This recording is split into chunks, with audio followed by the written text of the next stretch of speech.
Good morning. Welcome to Monday Morning Coffee and Chat with Hallee Bridgeman. I'm so happy you joined me. I have a cup of coffee, so I hope you have a cup of coffee or tea and you have a few minutes while we chat. So, welcome to March 15th, St. Patrick's Day week. I know that St. Patrick's Day is fun and goofy, but for us, it was always my grandpa's birthday. And so it was like the special day for my family. And I love now St. Patrick's Day after the VeggieTales did like this history of St. Patrick's Day thing that's brilliant. And it's going up on all of my social media. Like I put it up every year because it's so well done and so informative, and you learn a lot about the man who became St. Patrick. And it's clever in the VeggieTales way. So I've always enjoyed it. All right. So I am in Facebook jail. I posted a dad joke that was, I boiled a funny bone once. It became a laughing stock. This is a humorous joke. So that's what I posted. But apparently the picture of the man on the post that I used was actually Jeffrey Dahmer. And so apparently that's offensive. So, there's all these memes with like people's faces that are just random people that are just in the meme. And I don't know, I couldn't pick Jeffrey Dahmer out in a lineup. So now I can. But anyway, I can't be live. I can't, my like Hootsuite and Promo Republic that I use to publish my posts is stunted. I can't get to my groups. I can't post in my street team group. So I'm like basically in Facebook jail, and I've appealed it so that a robot didn't do it. A human being did, which makes it worse. And I haven't been happy with Facebook for like 6 years. And this is like pushing me to just leave. Like I want to, but unfortunately, 2.6 billion people use Facebook every single day. So there's, more than that registered, but there's that many people who use it every day. And that is like a major source of advertising for people who do what I do. And so I'm stuck having to use them. And it just infuriates me that that's where we are right now, that I have to, like, I don't want to. And I don't have a choice. My choice is stripped from me. So whatever. And now I'm not even able to use it for the things I use it for, which it makes it even worse. So you may see less and less of me on Facebook as time goes on. But anyway, back to today. So today I'm going to talk about what is the hardest part of writing. So for me, I'm in it right now. So the way that I write, for those of you who haven't heard, is after I've established my characters and after I get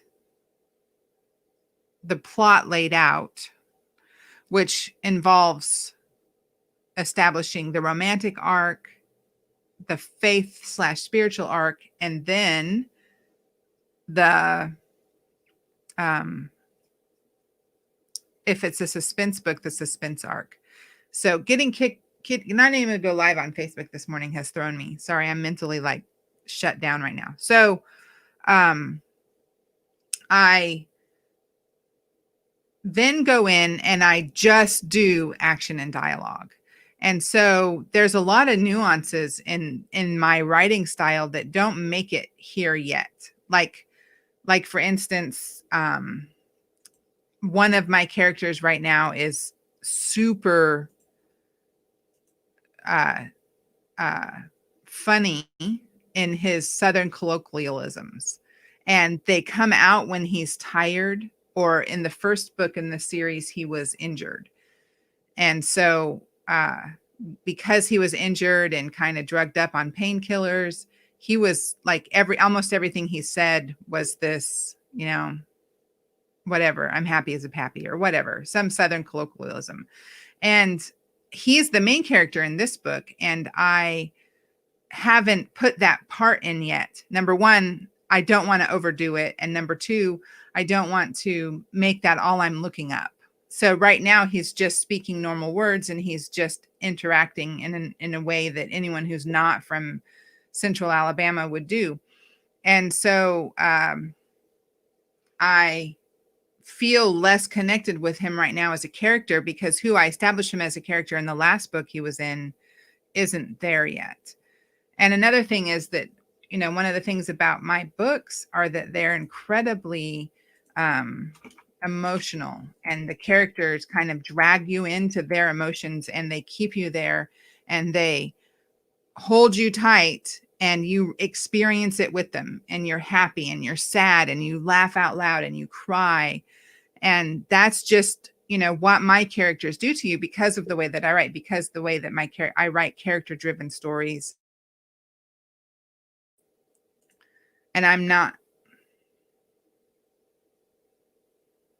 um I'm never pulling any punches as far as emotions go. So for let's just use Daisy's Decision as an example. So one of the reviews I got from Daisy's Decision is, another great read by Hallee Bridgeman. Once I started reading it, I couldn't stop. I love how the author makes her characters imperfect and relatable. Daisy struggles with self-judgment and forgiveness in Daisy's Decision. She has some big decisions to make, and the author does an excellent job of showing her internal dilemma. The twist at the end of the story will leave you on the edge of your seat. And another one was that I laughed, I cried, I put the book away, I picked it back up again, I couldn't stop reading. So those are the kind of reviews that my books regularly get.